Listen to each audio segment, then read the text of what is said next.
안녕하세요. 저는 미대 서영학과를 졸업 후 기업 홍보실에서 디자이너로 일하고 있는 30대 후반의 여자입니다. 저는 7년 전에 결혼했다가 결혼 생활 2년 만에 파경을 맞이했습니다. 이유는 남편의 외도 때문이었는데요. 그 외도 상대가 지금 생각해도 참 어처구니가 없습니다.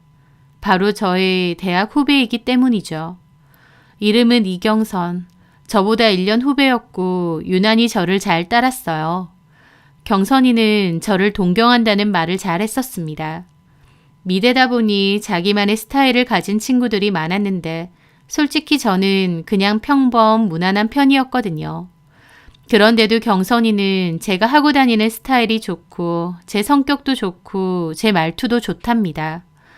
아무것도 아닌 저라는 사람을 그렇게 제가 좋다고 하니 저도 쑥스럽기도 하고 기분 좋았죠. 그 후배가 귀엽게 느껴지기도 하고요. 경선이는 제가 하는 머리 스타일이나 옷 스타일도 종종 따라하곤 했습니다. 저는 키가 크고 마른 편이고 그 친구는 키가 작고 좀 통통한 편이에요. 그래서 제가 입는 옷이 그 친구에게는 별로 어울리지 않았는데도 꿋꿋하게 따라하더라고요. 제 친구들은 경선이가 너 따라하는 거 싫지 않느냐 그러는데 저는 별로 싫을 것도 없었습니다. 오히려 제가 뭐라고 저를 따라하나 싶어서 귀엽게만 느껴졌죠. 경선이는 집이 꽤 부자라고 했습니다. 아버지가 거름퇴비 관련 사업을 하신다고 했는데 사업체도 꽤 크고 집에 돈이 많다는 소문이 파다했죠. 그도 그럴 것이 경선이는 대학생인데도 외제차를 끌고 다니고 방학이 되면 유럽이니 미국이니 해외여행도 잘 다녔어요. 경선이 말론 부모님이 가라고 해서 미대로 오긴 했는데 미술에는 큰 관심도 없다고 했습니다. 그냥 미대 졸업한 후에 돈 많고 능력 있는 남자 만나서 적당히 시집 갈 거라는 얘기를 잘 했었거든요. 그것도 그 친구의 마음이니 제 알바도 아니고 그러려니 했습니다. 그렇게 선배인 저는 먼저 졸업을 했고 지금도 다니고 있는 기업의 홍보팀에 디자인 직무로 입사를 하게 되었습니다. 경선이는 휴학을 몇 번 해서 몇 년 뒤에나 늦게 졸업을 했었죠. 졸업 후에는 그냥 집에서 놀면서 어디 놀러 다니고 여행 다니며 지낸다고 하더라고요.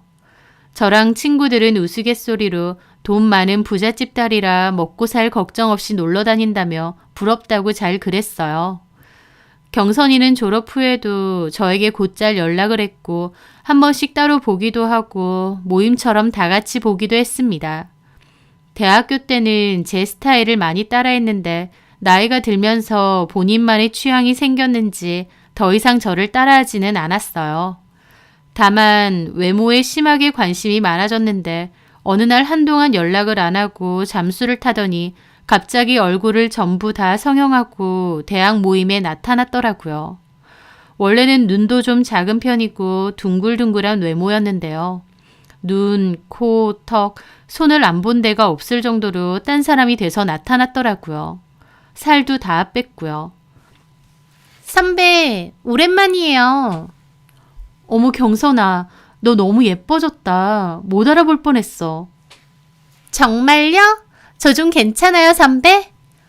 너무 예쁘다. 꼭 연예인 같아. 제 칭찬에 경선이는 몹시 기분 좋아하더라고요. 선배도 오늘 예쁘시네요. 우아하고. 선배는 이런 우아한 옷이 참 잘 어울리는 것 같아요. 그래, 고마워. 저는 이상하게 선배가 하는 건 예전부터 다 좋아 보이더라고요. 사실 이런 것도 별로 비싼 건 아닐 텐데. 그쵸? 그 말에 저는 머쓱해서 웃었습니다. 비싼 건 아니지. 근데 선배가 입으면 비싸 보이니까 괜찮아요. 선배가 고르는 건 안 비싸도 다 좋아 보이니까. 경선이는 제가 하는 게 다 좋아 보인다는 얘기를 많이 했습니다. 그건 칭찬이잖아요. 그런 말 들어서 기분 나쁠 사람이 있나요? 하지만 나중에 알게 되었습니다.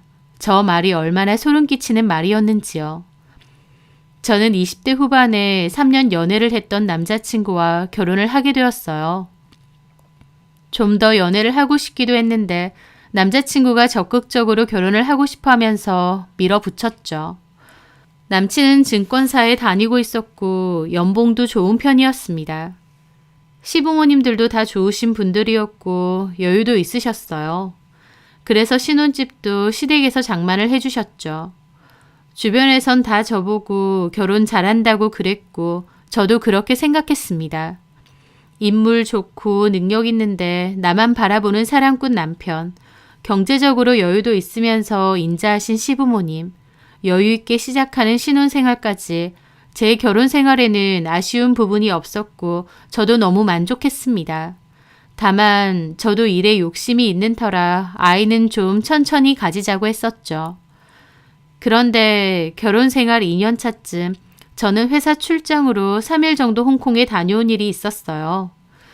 늦은 시간에 입국을 했다 보니 너무 피곤해서 집으로 가서 빨리 쉬고 싶은 생각뿐이었죠. 그렇게 녹초가 되어 집에 온 저는 대충 씻고 침실로 갔습니다. 남편은 거실에서 축구 경기를 보다가 잠이 들어 있었는데 깨워도 안 일어나길래 놔두고 저 혼자 침실로 갔죠. 그런데 이불을 들추고 침대에 눕는데 뭔가 등 쪽에서 거슬리는 겁니다. 이게 뭐지 생각하며 일어나서 봤는데 저는 그 자리에서 5분 정도는 정지해 있었던 것 같아요. 왜냐면 그 자리에는 여자 귀걸이 하나가 떨어져 있었거든요. 그건 제 귀걸이가 아니었습니다. 얼마나 황당하고 기가 막히는지 그 귀걸이를 멍하게 보고 있었어요. 그런데 가만 보니 그 귀걸이는 일반적인 귀걸이가 아니었습니다.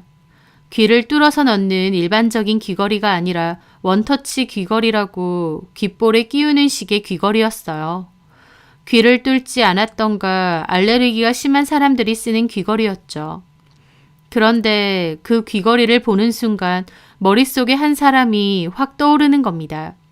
바로 후배 경선이었어요. 경선이는 외모에 관심이 많아서 옷이며 액세서리도 잘 착용했는데 알레르기가 유독 심해서 귀걸이는 잘 못한다고 했었습니다. 금으로 된 귀걸이라고 해도 조금만 하고 있으면 진물이 난다고 했었죠. 그래서 귀걸이가 꼭 하고 싶으면 이런 원터치 형태의 귀걸이만 찬다고 했었거든요. 그 귀걸이가 경선이 거라는 보장은 없지만 이상하게도 그 귀걸이를 보는 순간 머릿속에는 경선이가 떠오르더라고요. 저는 이게 무슨 일일까 싶었습니다. 제 침대에서 낯선 여자의 귀걸이가 발견되었다는 것은 곧 남편이 낯선 여자를 침대에 끌어들였다는 이야기겠죠. 나 몰래 바람을 피고 있었구나. 그 생각을 하니 참을 수 없는 기분이 드는 겁니다. 저는 그 즉시 소파로 달려갔고 자고 있는 남편을 흔들었습니다. 남편이 비몽사몽 일어났고 저는 그 앞에 귀걸이를 들이밀었어요. 이게 뭐냐고 따졌고 남편은 처음엔 잠이 덜 깼는지 이게 뭐냐고 도리어 물어봤는데요. 제가 침대에서 발견됐다고 어떤 여자 거냐고 묻자 그제야 정신이 확 드는 얼굴이었습니다. 처음에는 자기는 잘 모른다며 당신 거 아니냐고 우기는 겁니다. 나는 이딴 귀걸이 쓰지도 않는다며 어떤 연인지 제대로 말하라고 했죠. 남편은 아니라고 펄쩍 뛰더군요. 침대에서 여자 귀걸이까지 나왔는데 무조건 아니라고 발뺌만 하는 겁니다. 참 기가 막혔죠. 저는 폰 꺼내라고 했습니다. 그랬더니 역지사지로 남의 폰을 왜 본다는 거야? 그럼 내 침대에서 외간 여자 귀걸이까지 나왔는데 아 그냥 귀걸이구나 하고 잠이나 계속 잘까? 나는 모르는 일이야. 자기 거 아니야? 자기 귀걸이 많잖아. 한 번만 더 같은 소리 해. 내가 내 귀걸이도 못 알아보고 이러겠어? 나는 이딴 귀걸이 안 쓴다고. 빨리 폰 내놔. 남편은 끝까지 궁시렁거리며 저를 흘겨보더라고요. 그러더니 그래 좋아. 폰 주는데 당신이 지금 애먼 사람 몰아세운다는 것만 알아도 나는 그 귀걸이가 뭔지도 몰라. 침대에 왜 있는지도 모른다고. 내 폰에 내가 바람 폈다는 증거 없으면 당신 어쩔래? 자신만만하네. 증거 다 지웠나 봐? 바람을 핀 적이 없는데 지우긴 뭘 지워? 됐고 일단 내놔. 내가 직접 볼 테니까. 남편은 저를 노려보며 폰을 내놨어요. 저는 남편의 폰을 샅샅이 뒤져보는데 진짜 철두철미하게 증거를 하나도 남겨놓지 않았더군요. 어쩐지 그렇게 큰 소리 치더라니 어이가 없었습니다. 제가 증거를 못 찾고 있으니 남편은 의기양양했어요.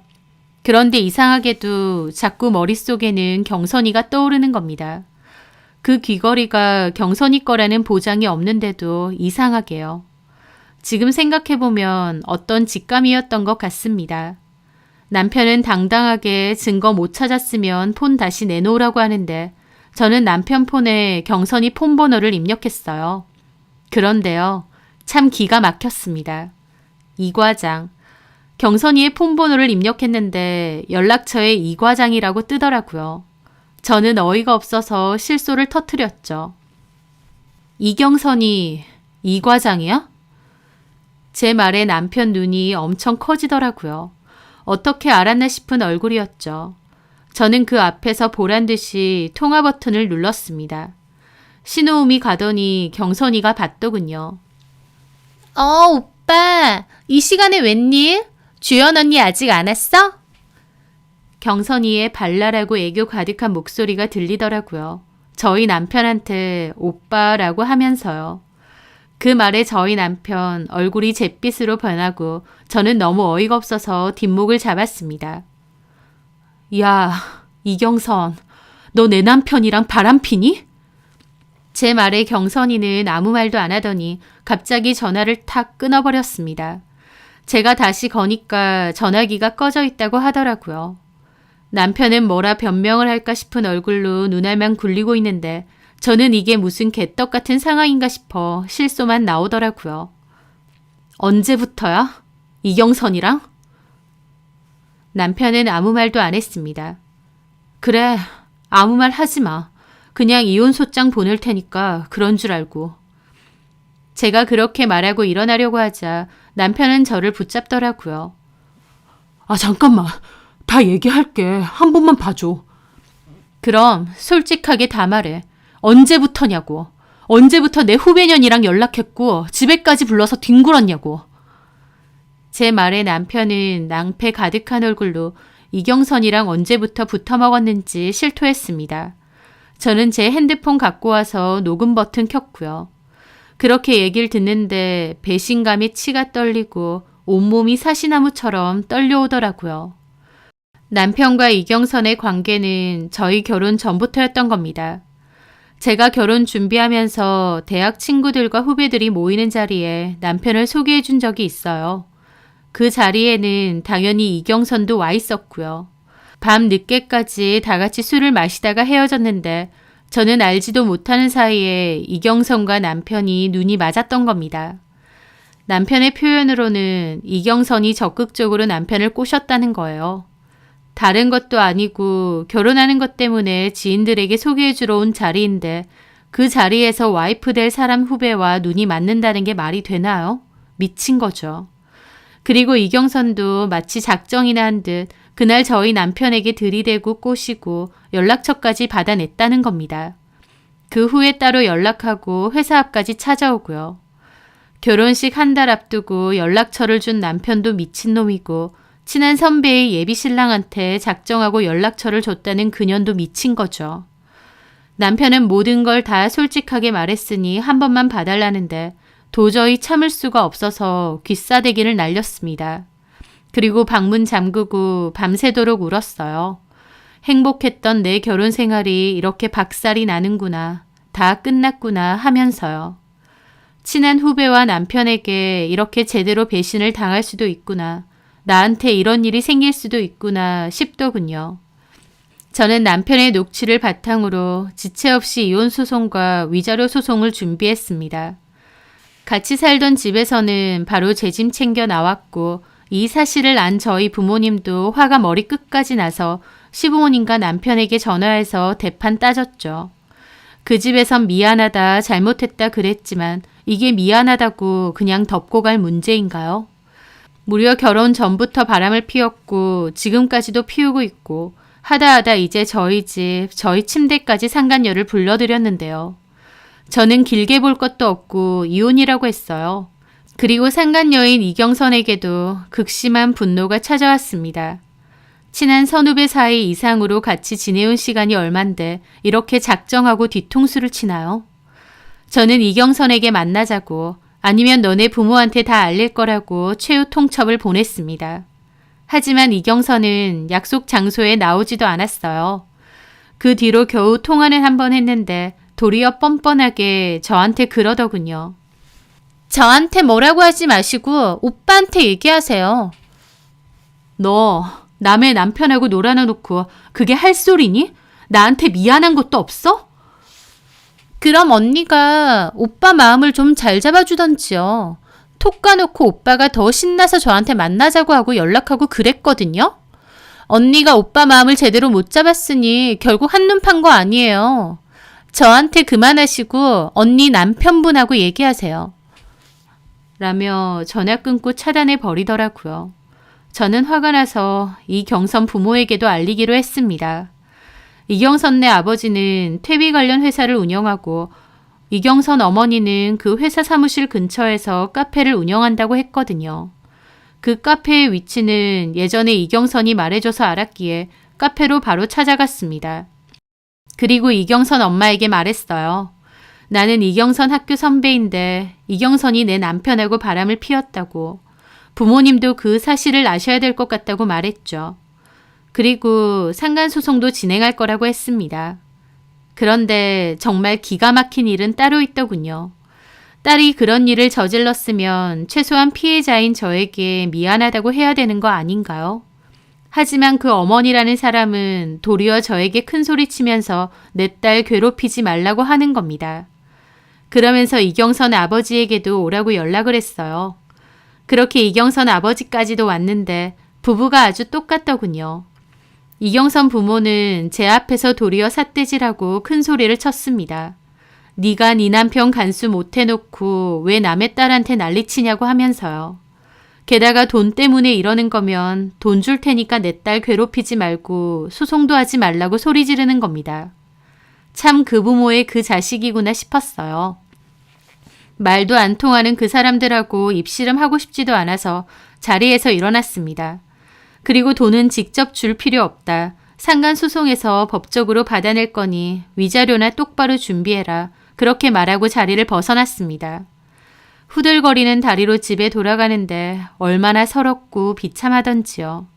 내가 왜 정신 나간 남편과 후배 때문에 이런 꼴을 당해야 되나 비참했습니다. 저는 그 즉시 이혼소송과 더불어 남편과 후배를 상대로 상간소송도 제기했습니다. 그리고 제 주변에도 이 사실을 알렸어요. 그런데 이경선이 역으로 저를 명예훼손으로 고소까지 한 겁니다. 저한테 있었던 사실을 말한 건데도 주변에 이 이야기를 퍼뜨렸다는 이유로 사실 적시 명예훼손으로 저를 고소를 한 거죠. 나쁜 것들이 더 뻔뻔하다고 저는 파렴치한 그 후배년의 행동에 뒷목을 또 잡아야 했습니다. 다행히 이경선이 저에게 건 명예훼손은 성립되지 않고 끝나긴 했지만 저는 이경선의 뻔뻔함에 치를 떨어야 했습니다. 그런 일이 있었음에도 저한테 문자로조차 미안하다고 사과를 하지 않았어요. 미안하다고 생각조차 안 하는 것 같았죠. 저는 합의 없고 끝까지 가겠다 생각하며 소송을 진행했고 1년 반이라는 시간이 흐른 뒤 제 승소로 끝이 났습니다. 남편과 저는 협의이혼했고 위자료도 다 받게 되었어요. 하지만 위자료 몇 푼으로 상처 입은 제 마음을 달랠 수는 없었습니다. 그나마 남편은 그 과정에서 회사에 소문이 나서 자의반 타의반으로 회사는 그만뒀다고 했습니다. 와이프 후배랑 바람나서 상간소송 당했다는 소문이 그 회사에 다 퍼졌다고 하더라고요. 힘들게 들어간 회사라고 했는데 결국 더러운 소문으로 그만둔 것이죠. 전 남편은 조금의 타격이라도 받았지만 이경선은 아니었습니다. 아무 일도 없다는 듯 잘만 지냈거든요. 소송 중 이경선네 부모는 위자료보다 돈을 더 줄 테니 소송 취하하라고 압박을 했어요. 자기 새끼 앞길 막지 말라는데 참 퍽이나 눈물 나는 사랑이다 싶더라고요. 당연히 합의 없고 판결문까지 받았습니다. 그렇게 이 악물고 치러낸 소송은 끝이 났지만 참 허무하더라고요. 결국 제 결혼도 끝이 났고 상처만 남았으니까요. 제 이야기로 한동안은 주변은 시끌시끌했고 구설에 휘말려서 고생도 해야 했습니다. 잘못은 남편과 후배가 있는데 상처는 제가 많이 받고 있는 것 같아서 너무 힘들더라고요. 남편은 회사라도 쫓겨났지 이경선은 아무런 영향 없이 잘 먹고 잘 사는 것 같아서 더 부하가 치밀었고요. 모든 소송이 끝이 나던 날 부모님은 저에게 다 잊고 털어내라고 하셨어요. 저도 그냥 잊어내고 털어내야 내가 산다는 건 알았습니다. 하지만 그러기엔 마음 한구석이 너무 분통 터지더라고요. 승소한 건 다행이지만 위자료 몇 푼으로 이 마음을 달랠 수 있나 싶기도 했죠. 그래도 시간이 약이라고 점차 시간이 지나면서 마음은 좀 괜찮아졌습니다. 그냥 묻어두고 살게 된 것이죠. 그러던 와중 친구에게 그 소식을 들었어요. 이경선이 해외로 유학을 갔다고요. 말이 유학이지 걔가 공부를 하는 것도 아니고 그냥 도피성으로 떠난 것 같았습니다. 남의 가정을 파탄시켜놓고 본인은 아무 일 없었다는 듯 유학이라니 참 기가 막혔어요. 저는 이경선이 불행하기를 바라는 것 말곤 할 수 있는 일이 없을 줄 알았어요. 그런데 그 후 저는 손 하나 대지 않고 코를 풀듯 이경선을 벌주게 되었습니다. 그 일이 있던 날 저는 옷을 신경 써서 입고 화장도 곱게 했어요. 그날은 바로 이경선의 결혼이 있던 날이었어요. 남의 가정 파탄 내놓고 본인은 행복해 죽겠다고 동네방네 소문내며 결혼식을 올리는 날이었죠. 결혼식은 아주 호화로운 호텔 결혼식이었고 하객들도 정말 많더라고요. 저는 신부 대기실을 찾아서 곧장 들어갔습니다. 이경선이 하얗고 화려한 드레스를 입고 친구들하고 사진을 찍으며 하하호호 웃고 있더라고요. 저는 뒤에서 가만히 지켜보고 있었죠. 사진기사가 기다리는 저보고 사진 찍을 거냐고 해서 찍어달라고 했습니다. 그렇게 이경선이 고개를 돌려 저를 쳐다봤는데 저를 알아보고는 입이 떡 벌어지더라고요. 지 결혼식에 제가 나타나니 얼마나 놀랐겠나요. 저는 웃으면서 이경선 앞에 앉았습니다. 오늘 이쁘네. 사진 하나 찍자. 이경선은 얼굴이 회색빛이 돼서 저를 쳐다보더라고요. 일단 사진을 찍고는 이경선이 사진기사 보고 좀 나가 있으라고 했습니다. 그러더니 얼어붙어서는 저한테 그러는 겁니다. 여기 왜 왔어요? 결혼한다고 하길래 축하해 주러. 미쳤어요? 나 언니 축하받을 일 없어요. 당장 나가세요. 왜 그래? 축하해 주러 온 사람한테. 언니, 진짜 유치하네요. 이미 지난 일이고 나 그때 위자료도 다 줬잖아요. 판결문까지 받았고 다 끝난 일인데 이제 와서 이러면 안 되죠. 경찰이라도 부를까요? 내가 뭘 했다고 경찰이야. 나 진짜 축하해주러 왔다니까. 그리고 너 진짜 뻔뻔하다. 위자료 몇 푼 주면 없던 일이 돼? 근데 걱정하지 마. 나 여기서 네 과거 폭로하고 그런 짓은 안 해. 내가 왜 그런 짓을 하겠어. 나 진짜 축하해주러 온 거야. 그리고 청첩장도 있어. 네 남편이 보낸 건데. 하면서 모바일 청첩장도 보여주었습니다. 그 모습에 그 후배는 세상에서 제일 얼빠진 얼굴이 되더라고요. 내 남편이랑 어떻게 아는 사이냐는 표정이었죠. 그 표정이 얼마나 웃긴지 혼자 보기 아까울 정도였습니다. 야, 너 표정 진짜 웃긴다. 새 신부가 표정이 뭐 그래. 환하게 웃고 있어야지. 언니가 우리 민수 씨랑 어떻게 알아요? 좀 알아. 어쨌든 결혼 축하해. 진심이야. 이경선은 눈치를 보며 그러더군요. 민수 씨한테 우리 얘기 다 했어요? 도둑이 제발 저린다고 제가 말했을까봐 얼어붙어 있더라고요. 아니, 안 했어. 앞으로도 안 할 거야. 그러니까 너도 하지 마. 그리고 나 여기 깽판 치러 온 거 아니고 축하해주러 온 거야. 그러니까 오래오래 잘 살아. 행복해. 저는 그렇게 말하고 웃으며 자리를 떴습니다. 이경선의 표정은 차라리 제가 깽판 치는 게 낫지 웃으면서 축하해준다고 하니 이게 뭔 일인가 싶어서 말도 못하게 썩더라고요. 그렇겠죠. 제가 무슨 꿍꿍인가 싶고 게다가 자기 남편이랑 제가 무슨 사이인가 싶을 테니.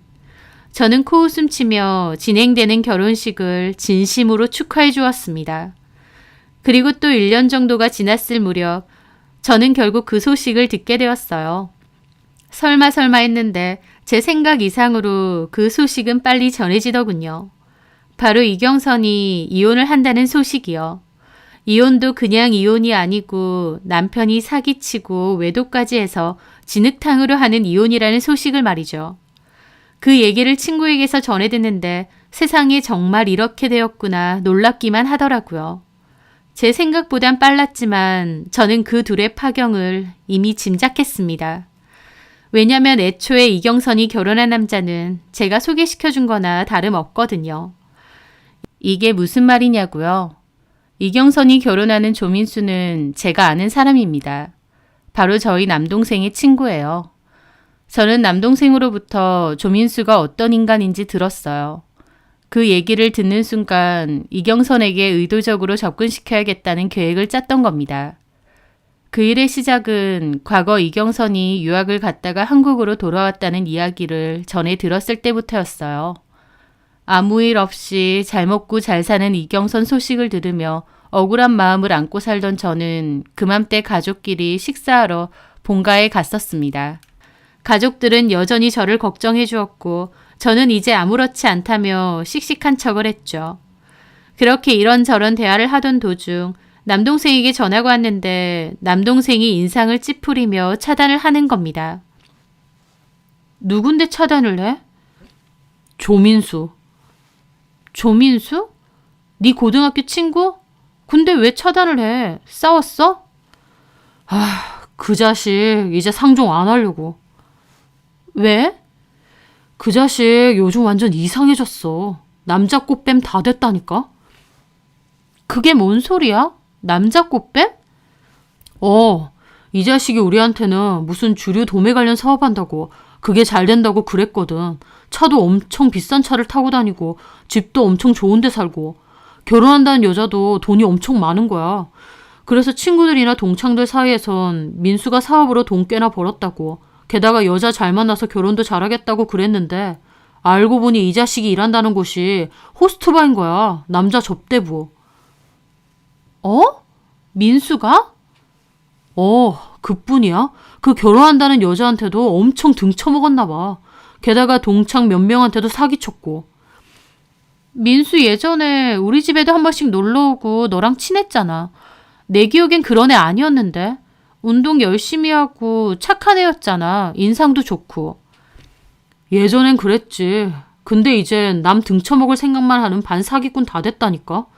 그래서 상종도 안 하려고. 그 여자랑도 제대로 결혼한 것도 아니고 혼인신고도 안 했대.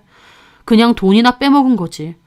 게다가 친구들한테까지 돈 빌리고 나서 잠수 타고 완전 양아치 다 됐다니까. 근데 너한테는 전화는 왜 하는데?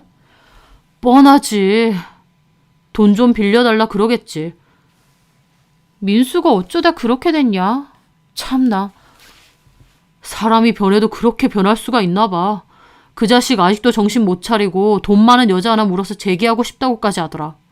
인물 훤칠하고 말빨 좋으니까 여자들이 잘 넘어가잖아. 나도 너무 질려서 친구고 뭐고 그냥 상종 안 해야겠다 싶더라고.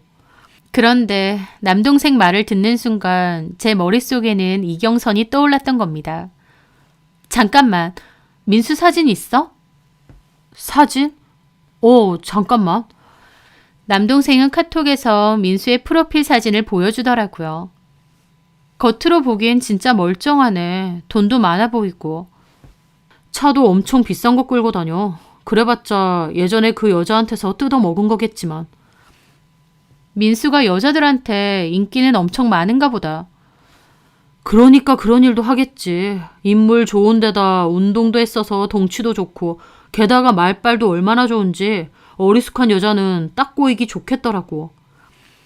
저는 민수의 사진을 보며 복수를 결심했습니다. 이게 될지 안 될지는 모르는 일이지만 그래도 미끼 정도는 던져보고 싶더라고요. 민수한테 여자 한 명 소개시켜주고 싶은데. 뭐? 누나 미쳤어? 얘 선수라니까. 누구 인생 말아먹을 일 있어? 얘가 작정하고 꼬시면 안 넘어가는 여자가 없어. 그러니까 적당히 집에 돈 있어서 민수가 솔깃할 만한 여자가 하나 있거든. 꼬실 수 있는지 없는지는 민수가 알아서 하겠지. 그냥 소개만 해준다고. 누나, 누구 얘기하는 거야? 설마. 맞아, 이경선. 매형이랑, 아니 매형도 아니지. 누나 전 남편이랑 바람났었던 그 후배? 누나, 나도 그 여자 생각하면 진짜 열받지만 그래도 이 자식은 완전 꾼인데. 그냥 민수한테 소스만 던져줘. 이런 여자가 있다고. 직접 소개시켜주는 것도 아니잖아. 잘 된 거 아니야? 민수는 돈 많은 여자 필요하다 그러고 이경선 걔는 남자한테 환장하잖아. 선배 언니의 남편까지 꼬실 만큼. 그러니까 서로 잘 맞는 거지. 제 말에 남동생은 고민하더라고요. 그러더니 그래, 나도 누나 남편 놈하고 그 여자 생각하면 이가 갈리는데 뭐 대강 알려줄 수는 있겠지. 우리 누나 가정 파탄낸 여잔데. 남동생은 결심한 뒤 민수에게 연락했습니다. 제 이야기에 대해서는 일절 말하지 않았고 다만 집에 돈도 좀 있고 어리숙한 여자가 하나 있다고는 알려주었죠. 저는 이경선의 SNS 주소도 넘겼어요. 이경선은 본인이 다니는 헬스장이며 식당, 카페까지 SNS에 주구장창 올리는 편이었기 때문에 민수가 마음만 먹으면 얼마든지 이경선에게 접근도 할 수 있었습니다. 제가 한 건 딱 거기까지였어요. 솔직히 민수가 진짜 이경선을 꼬실 수 있을지, 둘이 잘 될 수 있을지 그런 건 제가 관여할 일이 아니죠. 그냥 저는 제가 아는 최악의 남자를 이경선에게 소개시켜주고 싶었을 뿐이었으니까요. 남동생 통해서 들었는데 그쪽 남자 꽃뱀들 사이에선 결혼까지 하는 게 작업의 끝이라고도 하더라고요. 한마디로 결혼까지 해서 여자 돈을 쪽쪽 빼먹는 게 그 사람들의 목표라 그거죠. 민수가 어떤 인간인지 저는 남동생에게 들어 알기 때문에 그들의 결혼 생활이 결국 해피엔딩이 아니라는 것은 짐작하고도 남았죠. 그런데 생각보다 더 빨리 그 결혼은 파탄이 났습니다. 역시나 들어보니 사업 명목으로 이경선네 집에서 상당히 많은 돈을 뜯어냈다고 하더라고요. 당연히 민수가 정상적인 사업가가 아니다 보니 제대로 된 투자금도 아니었고 조민수 개인 돈으로 다 탕진을 했다고 합니다. 도박도 하고 유흥도 하고 만나는 여자들 명품도 사주고 아주 골고루 안 좋게 잘 썼나 보더라고요. 이경선이 조민수에게 갖다 바친 돈만 정확히 액수는 몰라도 몇 억은 된다고 하더라고요. 돈만 날렸겠나요? 조민수는 이경선과 결혼 생활을 하는 도중에도 몰래 술집에 접대부 출근도 하고 다른 여자 손님과 밖에서 따로 만나기도 했었답니다. 결국 그 사실을 이경선에게 걸렸다고 하고 이경선네 집에서 조민수 상대로 소송까지 걸었다고 하더라고요. 소송 걸면 뭐하나요? 뱉어낼 것도 없이 아주 탈탈 털었었다는데. 한마디로 그 짧은 결혼 생활 도중 이경선은 조민수에게 제대로 빨대 꼽혀 살았던 겁니다. 이경선은 결혼 초반엔 SNS에 들어가 보면 너무 행복하다, 우리 자기가 세상에서 제일 멋지다 등등 하루가 멀다 하고 행복한 사진을 잔뜩 올리더라고요. 그때까진 신혼의 단잠에 푹 빠져 있었던 것 같습니다. 그런데 시간이 지날수록 점차 사진을 안 올리더니 나중에는 아예 SNS까지 비공개로 닫아버린 겁니다. 아마 조민수의 실체를 알아채고 이혼 한 해 만에 소리가 나왔을 때겠죠. 저도 건너서 듣는 거긴 하지만 몸싸움도 있었고 진짜 생진흙탕 싸움이 따로 없더라고요. 이경선은 그때까지도 조민수한테서 못 헤어져 나오고 다른 여자들 정리하고 돌아오라고까지 했다는데 조민수는 이경선한테 다 털어먹었다 생각하는지 아니면 더 돈 많은 여자를 물은 건지 오히려 끝내자고 했답니다. 게다가 조민수가 이경선 아버지 이름으로 사기친 것도 있어서 이경선네 아버지 사업체에도 타격이 꽤 있었다고 하더라고요. 남동생과 그 일을 아는 대학 동기로부터 이야기를 전해듣는데 제 생각 이상으로 된통 당하는구나 싶어서 속이 다 시원했어요. 본인이 저지른 짓 제대로 돌려받는구나 얼마나 속 시원하던지요. 그 후 저는 이경선이 단골로 자주 간다는 카페에 일부러 간 적이 있습니다. 이경선의 꼬라지를 두 눈으로 직접 보고 싶었거든요. 이경선이 한 카페에 브런치 먹으러 거의 매일 간다고 SNS에 올렸기 때문에 일부러 이경선이 올 만한 시간대에 맞춰갔어요. 제가 갔을 땐 가게에 이경선이 안 보이기에 오늘은 안 오나 보다 싶어 그냥 가려는데 마침 들어오더라고요. 이경선은 조민수와의 결혼 생활 동안 마음고생 꽤나 했는지 얼굴빛도 엄청 안 좋고 살도 말도 못하게 빠져서 볼이 헬쓱했습니다. 이경선은 카운터에서 주문을 하고 자주 앉는 자리인지 창가 쪽에 앉더니 멍하게 폰을 보고 있더라고요. 저는 제 커피를 들고 다가갔습니다. 오랜만이네? 제가 아는 체를 하자 이경선이 고개를 올리더니 저승사자라도 본 양 놀라는 겁니다. 뭐예요? 언니가 여기 왜 있어요? 앉아도 되지? 그리고 얼어붙어 있는 이경선 앞에 앉았습니다. 너 살 너무 많이 빠졌다. 예전에 볼에 지방 넣는다더니 그거 다 빠졌어? 염장 찔러요? 그냥 가세요. 우리가 마주 앉아 얘기할 사이는 아니잖아요. 얘기 다 들었어. 이혼했다며? 이혼도 그냥 한 게 아니라 아주 난장판으로 갈라섰다던데. 지금 약 올리세요? 이경선은 저를 죽일 듯이 노려보더니 자리에서 일어나려고 하더라고요. 그러다가 멈칫하더니 다시 앉는 겁니다. 잠깐만, 혹시 이거 언니가 다 버린 일이에요? 뭐가? 내 남편, 아니 조민수 그 새끼를 언니가 안다고 했잖아요. 결혼식장에서. 어떻게 알아요? 설마 언니 그 새끼랑 짰어요? 언니가 혹시 그 새끼 일하는 업소 단골 손님 뭐 그런 거예요? 그 말에 저는 웃음을 터뜨렸죠. 얘 경선아, 세상 사람이 다 너 같은 수준인 줄 알아? 업소 단골 같은 소리 하네. 내가 그런 데를 왜 가니? 민수 걔 내 동생 친구야. 고등학교 친구. 그 말에 이경선 눈이 엄청 커지더라고요. 네? 짜고 친다니 무서운 소리 하지 마라. 난 그냥 동생한테 들었을 뿐이야. 조민수라고 친구 중에 호스트바 다니는 남자 꽃뱀이 있는데 돈 많고 멍청한 여자 물어서 결혼한다고 그랬다네. 근데 그 여자 이름을 들어보니 너잖아. 그래서 결혼식 축하해주러 간 거야. 너랑 너무 잘 어울리잖아, 민수가. 여자한테 환장하고 등골까지 빨아먹는 민수랑 남자한테 환장해서 선배 남편까지 뺏는 너랑. 그래서 구경 한번 하고 싶어서 결혼식 간 것뿐이야. 말 다 했어요? 이경선은 제 깐족거림에 부들거리며 소리를 확 지르더라고요. 경선아, 이런 데서 소리 지르지 마. 쪽팔려. 그런 인간인 줄 알면서도 결혼하는 걸 가만 지켜만 봤다고요? 저 그 말에 진심으로 웃음 터졌습니다. 얘 진짜 웃기네. 그럼 내가 말려야 돼? 내가 왜? 네가 나한테 무슨 짓을 저질렀는데 내가 그걸 왜 말려주고 있어야 돼? 너 내 남편이랑 바람나서 내 가정 파탄낸 상간녀야. 잊었어? 네가 지옥불로 들어간다고 하면 박수 쳐서 환영할 사람이 나야. 내가 미쳤다고 너를 말리겠니? 그 인간이 나한테 한 건 사기야. 당신은 사기를 방조한 거고. 뭔 소리야. 내가 너랑 조민수랑 사기라고 갖다 붙였니? 니들이 서로 좋아서 결혼해놓고 뭔 개떡 같은 소리야? 남 탓하지 마. 그리고 경선아, 그러게 네가 잘 좀 하지 그랬어. 민수 마음 꽉 붙들어서 사기 좀 못 치게 하지 그랬니? 이경선이 저에게 했던 말 저도 똑같이 되갚아 주었습니다. 언니 남편 마음 좀 잘 붙들고 있지 그랬냐는 말, 그 말을 똑같이 되갚아주고 싶었거든요. 야! 저는 이경선 얼굴에 냉커피를 확 끼얹었습니다. 야?